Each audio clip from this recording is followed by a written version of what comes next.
Hello and welcome to another edition of Extraordinary, ordinary people with extraordinary outlooks on life, not to mention our cheeky little side offering of B-sides with my friend, the actor Ed Stoppard, where every so often I let Ed loose in the podcast driving seat. If you are new to the series, a very special hello. Where have you been? My name is Marcus Markou, and I try and get under the skin of living our best life. The subject is always, what is the best way to live? We're not here for very long. Let's nail this. I talk to people I know, people I've bumped into, and in this case, today, people I'm actually married to, my wife, Victoria Markou. In this episode, we talk about football, and specifically Aston Villa, and how supporting this team through thick and thin and through despair and misery till death to us part has brought my family closer together. Over to Victoria. Hello, Victoria. Hello. We're really here to talk about the way that football has played a part in our lives. It was a conversation that we were scratching the surface of a few days ago, if you remember. Yeah, I do remember. And I remember thinking how much it had played a part throughout our whole relationship in different ways with different parts of your family and me, and then our family. I mean, when I first met you, you weren't really into football, were you? I was one of those people who got kind of caught up in things like the World Cup and sort of big important games, but I didn't ever follow a team or anything like that because it wasn't part of my upbringing.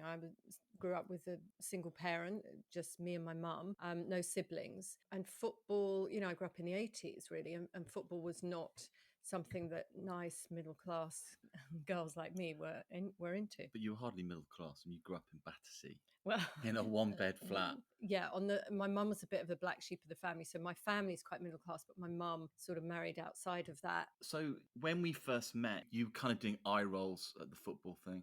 I was doing eye rolls at the amount of time I thought the football thing would take up because it's massively time consuming being really into football. And I just thought, we were like a young couple. We were 23? No, younger. 22? I mean, really young. And the turning point was seeing Aston Villa win at Wembley, the 1994 victory against Man United on TV when I was there with some friends. Yeah, that was a big thing. And I remember my mum was kind of very excited that I was in a kind of relationship and kind of really liked you. And she knew that you'd gone. And so she put it on the TV and she said, look, Marcus's game is on TV. And so when you've got an invested interest in either a team or somebody being there or something like that, that can sometimes be the hook that gets you. And I remember the next day, everybody talking about that match because no one was really expecting Aston Villa to win. It was a really dominant Man United team. It had Kanchelskis and Cantona, Ince, Hughes. And I do remember we had the advantage of Schmeichel dropping out at the last minute, replaced by Les Sealey. And Big Ron went with kind of a different formation that he'd played that season, 5 across the middle, threw in Graham Fenton, we'd never even heard of. And it was a bit of a smash and grab by Villa because that was the season people were predicting Man United to do the treble. And Villa snuck in there very quickly. And it was the talk, really, wasn't it? Next day, because everyone I spoke to the next day who'd seen it on TV could not believe how well Villa had upended Man United's dominance. Yeah, it was the classic kind of underdog, and I've always loved a bit of the underdog thing. And so, yeah, it was even easier to then get behind it because it wasn't just I was jumping on the bandwagon of like following United, or it wasn't even Man City at the time, but those kind of big clubs.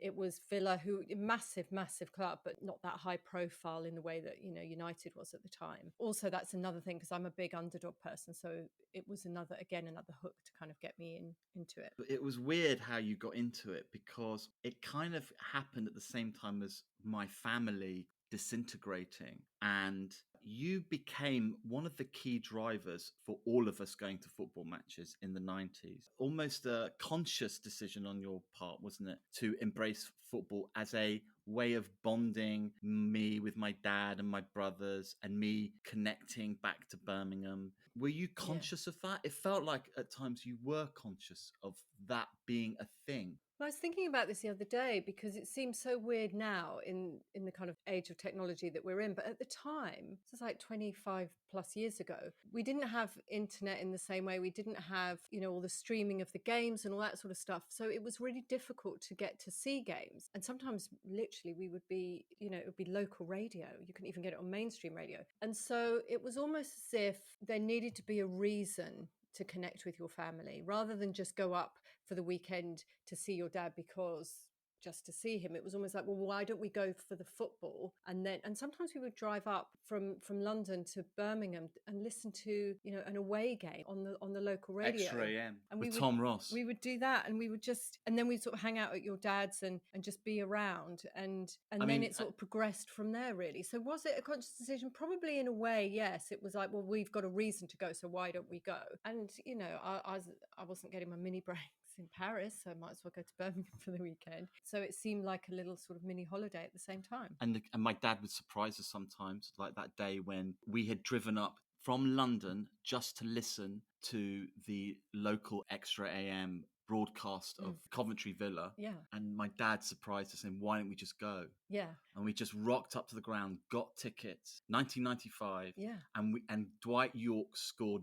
back then the fastest goal in Premiership history. At that point. It was like 12 seconds. Savo was on fire that day and Villa were astounding. And to this day, that was one of my favourite matches because we had no expectation of going. We had no expectation. It was spontaneous. And we didn't think we'd even get tickets. But my dad, we just rocked up and we just got last minute tickets on the gate and we got in and we were like almost at ground level. And I'd never been to an away game before either at that stage. So that was really exciting. And I was shocked at the kind of rivalry as well, because it's not exactly a local derby like Villa Birmingham, but it's... Well, it was then. I was shocked at the vitriol and stuff of like grown men.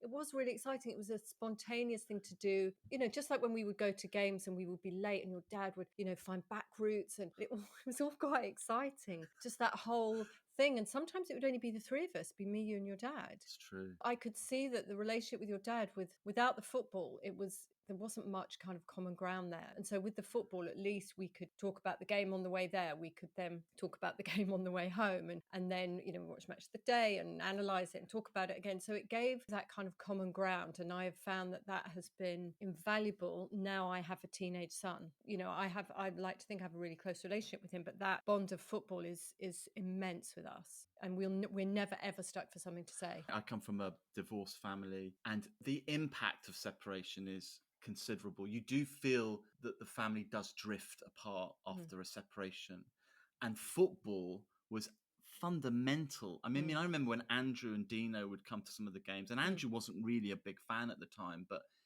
like you say, it became an excuse to do something and get out as a family.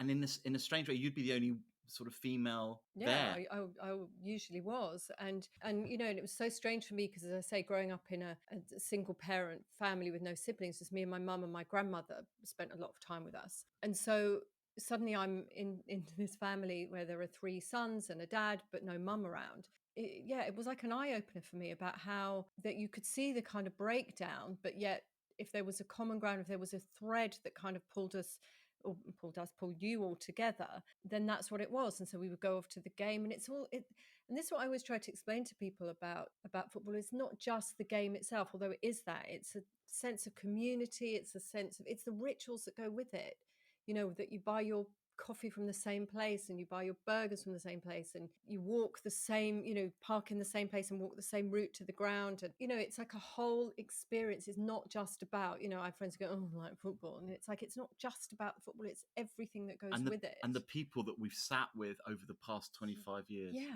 I mean, they've been ingrained in our lives. Yeah. The people that you sit alongside. I mean, sometimes I'd see those people, every other week, home games are every other week. And I would see those people more than I would see my friends. And yet I knew nothing about them. I knew nothing about them outside of football. A couple of them we might chat. And, I remember we sat next to a lovely guy who worked in the HP sauce factory. And he was lovely and he'll stick with me forever. He was brilliant. He was so lovely, you know. He- And so sometimes you get and he people used to like think that. that my dad looked like Anthony Quinn. Anthony Quinn, that's right. He used to go. He used to say, "Hey, does your dad do a bit of the old Zorba?" That's right. And he was just brilliant. And he had a really tough life. You know, you don't know much about these people, but sometimes you get the odd person that you would. And I remember his wife had some kind of either dementia or Alzheimer's or something. And his son had really bad Parkinson's and had to have a brain operation, I remember. And he had a really tough life, but he was so positive. And every time I would go up the stairs, I'd see his smiling face and it would just be so lovely. John. Never even knew his surname. John. John. You'd have to countenance that with some of the miserable people who sat behind, like that guy with the pork pie hat for years. Yeah, but Who they're used to funny. Those people are who was funny. so fundamentally miserable. When we sat down, he said the first thing we did. This was years ago in the old Trinity Road stand. When we sat down to take our seats for the first time, and we were so excited, we found there was a gap in the Trinity Road stand, and my dad had managed to get us these tickets, and we'd moved seats to a better position. And he announced that his closest friends of 20 years had lost their application for those seats. Do you remember? Right, that's right. And we'd got them. And we got them, and we were the most hated people. I know. And he was like, "But don't worry, I won't hold it against you," which meant he clearly did. He held it against us for years. And he was funny. Every time someone attacked the Villa goal, he would start off with a low... I nicknamed him Dodgy because he'd just go, Dodgy, Dodgy, Dodgy. It just escalate in pitch. And he would moan about, he'd yell at players as if they could hear him. Yeah, well, the Hugo was a classic. He'd just go, "Watch him, you." From a corner, he'd go, "Watch him, Hugo. Hugo, watch him, Hugo." And then he'd grab me and he'd say, "I told Hugo, didn't I? I told him to watch him." When there'd be a goal and he would blame Hugo every time. "I said, didn't I?" And he didn't listen. And anyway, miserable. The classic story about him, Dodgy, you couldn't get a word out of him in the stand.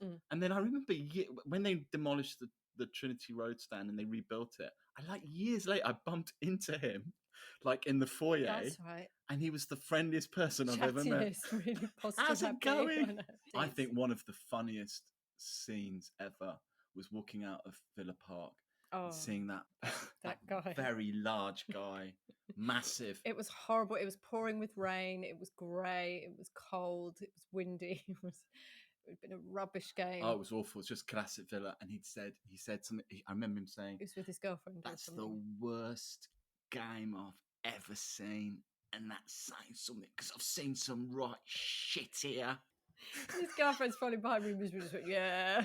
That's classically sums up a lot of the endings of Villa matches in the past decade, hasn't it? Walking out in the rain, terrible weather, miserable, going, "What are we doing?" I know. Why do we do this? But we know that we'll be back the following home game. And when we got our kids into it, it was...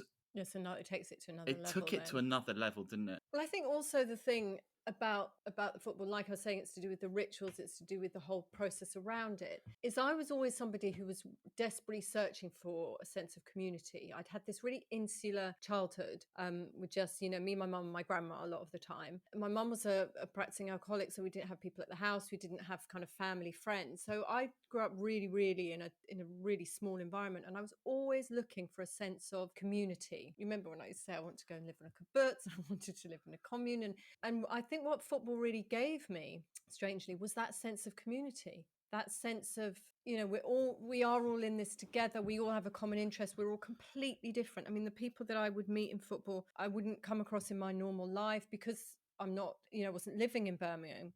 Although can I just interject? You do have a very strong connection to Birmingham and Villa. Because yes, I do. Which I didn't know at the time. For about 5 years of the last 25 years of going to Villa, we used to park in George Road, and then we would... what would we do? Would we then walk from George Road? No, we would park with your dad in George Road, and then we'd meet your brother who was coming from somewhere else, and then we would drive in. But we'd leave one of the cars in George Road. And your grandmother grew up in George Road. Yeah. And her brothers were all Villa fans. Yeah, because my grandmother... And we found the house. Grew up there in, the 20s? Yeah, because George Road is a stone's throw from Villa Park. Yeah, and my mum used to spend summer holidays at in George Road, because it overlooked a park, and she used to tell me how she's going to feed the ducks in this park, and I didn't connect the two until we had been parking there for a while, and I suddenly realised, and then I went to visit the house weirdly with my mum many years later. But yeah, so there was always this kind of strong connection, maybe subconsciously. Now we have children, and there was a period where when Alexander was born, where actually going to Villa Park was the free bit, because we would leave him and Constantine when he was younger too with Jane, who was like my dad's housekeeper, and She was your old nanny, and she was surrogate grandmother, Alexander's really, godmother, and sadly a blues fan, yeah, and we forgive her for that. would create all sorts of mischief and hot debates. But we benefited from leaving the kids with her. Yeah, well, especially when Alexander was born, because he was our first, and we didn't have family around us when we were living in London. We didn't have any family around us because my mum wasn't living in London when he was born. And so we were sort of quite isolated. You know, we were new parents. We were, like all new parents, massively overwhelmed, not really sure what we were doing, and with very little sleep and little time to ourselves. So it gave us and you know, Jane used to be a nanny, so she was perfect. I mean, she was so good with him. And so we would just be able to leave him with her. And just, I remember driving away and just feeling that sort of, you know, typical new mother's kind of guilt that I was leaving him, but also massive rush of like euphoria and freedom. It was the only time we had either to ourselves or kind of away from him. Interestingly, we would, in the 90s, we took Jane's son Oliver to the Villa, and she's a massive blues fan, and we converted him to the Villa. Yeah, we did the right thing there. But it was a kind of weird sort of cycle the way it worked, because at the time, it was before we had kids, but she was a single mum, Jane was. And so for her, not having her son for Saturday afternoon again was like her only respite. So she was willing to give up the loyalty of Birmingham City for her respite. And I do remember in the 90s taking Oliver to the Wimbledon match with you. I don't think you were there. I can't remember. Yes, I was there. But why did I end up taking him to? Oh, because he's a boy. So I remember. I mean, of the 7 goals that day, I missed 3 because I was taking Oliver to the toilet. Yeah, because he was a small boy. I remember one guy, no bladder control. One guy just in front of us going, "You missed another one." Oliver still remembers that as well. You're a woman that's grown up with very few men. Very few men around. No men around. Really. Okay, you suddenly joined this very male-heavy family. Yeah. And you've got into football. Yep. And now it's paying dividends for you in terms of your relationship with a teenage boy. Yeah. It's a difficult relationship, isn't it? I think between a mother and a teenage boy. Yeah, because there needs to be some kind of common ground. And Alexander and I have music. You know, we go to music gigs and stuff together as well, which is really lovely. But football has been the thing that has really bonded us, and it is genuine and authentic. It's not like I'm pretending to be into football so that I can talk to my son about FIFA or, you know, something. There's a genuine love there for my son, obviously, but also for football. And so there is always something for us to talk about. And it's funny because even when we've had arguments, you know, not related to football, and he's stomped off or whatever, or I've stomped off. And then when we sort of come back together, quite often the way in, he'll say, "Oh, have you heard the team news? Or have you heard the latest about Grealish or whatever?" And it's like a little, you know, in a road back into us getting along again. There's always football there, and the rituals of taking him to the games, it's just so lovely.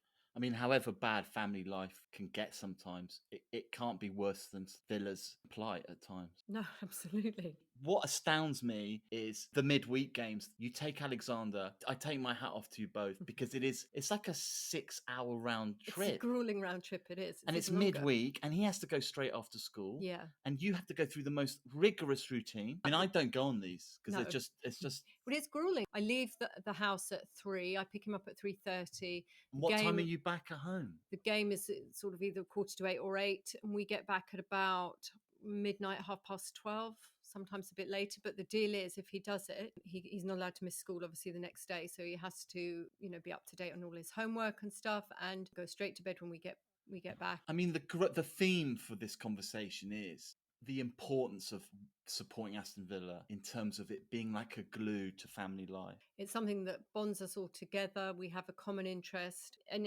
also it extends. So, you know, for your dad, his grandson is massively into Villa, even to the extent that he's wanting to choose his university based on obviously the course, but knowing that he could, you know, if he went to Birmingham University, for example, he could still go to Villa. And it's so nice for your dad as well, because it's like his extended family are still going week after week. So he sees us every other week. In And the now football my season. brother Dino brings his kids. Yeah, so Theo, who is 7, a massive Villa fan, Massive. and Met John McGinn during lockdown for a socially distanced picture, and it is really lovely because we get to see him, we get to see Theo, so they, you know, there gets to be a bond with the cousins, even though there's, you know, for Alexander, who's 15 and Theo's 7, there's a massive age gap, but yet they've got a common interest, and quite often we'll drive in one car and Theo will tell us all his predictions and stuff, and we'll talk about and the memories you put in the bank are massive. Yeah, and you cannot beat, and this is the thing, this is what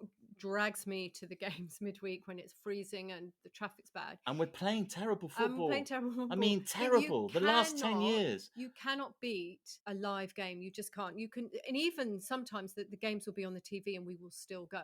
And this is the same when we go to music gigs, actually. You cannot beat the live experience. So I would always do the journey up there midweek rather than watch it on TV. And probably the most special day, I said we wouldn't talk about it, was obviously the promotion. Top 5 days of my life. Yeah. Including the birth of 2 of my children go in there big as well. What's interesting is this must be a common theme in a lot of families. Yeah, I think so. When you get generations supporting the same team, it must be difficult if it goes outside of that. Well, and someone wants to support a different team. The truth is, the kids didn't want to support Villa early on because they were surrounded by Chelsea fans. Remember? Well, also they were both born just down the road from where. Yeah, but more importantly, all their friends were Chelsea, and I remember. And they grew up in London. And the first few years of them being Villa fans was hard, but now they're reaping the benefits because they're different. They're the Villa fans in a school full of Chelsea and Arsenal. Yeah. And Man City. Particularly Alexander. Yeah, particularly Alexander now because their school's in Surrey and, you know, everybody is a Chelsea fan. Loads of them live near the Chelsea training ground. And so, yeah, to be Villa, I mean, he's the only Villa fan in his whole year. The only Villa fan in the village. Probably in the whole school. Anyway. And the whole town. Up the Villa, always up the Villa. Before we obviously have to have a prediction before we log off. Will Aston Villa survive? I'm saying yeah. I'm saying we're going to scrape by. We're going to just avoid relegation. Because it's like a new season starting. I believe in Aston Villa's resilience. And I think genuinely, post-COVID, and I touched on this in the last podcast with Greg, the difference in sportsmen's ability to do well in this post-COVID environment will be down to mental resilience. Yeah, for sure. And I think if you look at our players, Mings, McGinn, Grealish, they've had to come up quite a difficult way, promotion from the Championship. I think we might just have the edge in terms of mental resilience. I really do. I predict some of the bigger teams will fall apart. Thank you, Victoria. That was a very good chat. It's a pleasure. My favourite topic, my kids and football. Bye. Bye. And that was Victoria Markou, my wife and the mother of my children. Next week, I will be talking to a young entrepreneur called Will Wood, who has built an exciting PR business in TV and film. But there's something different about him. He's entirely refreshing and nothing like you would imagine in TV and film PR. His clients is a who's who list. His feet are firmly on the ground, and he's still only in his 30s, early 30s. Tune in. You can get the very latest podcast on Spotify, and then a week later, they all go up on YouTube. You can follow me on Twitter. Until then, thank you and goodbye.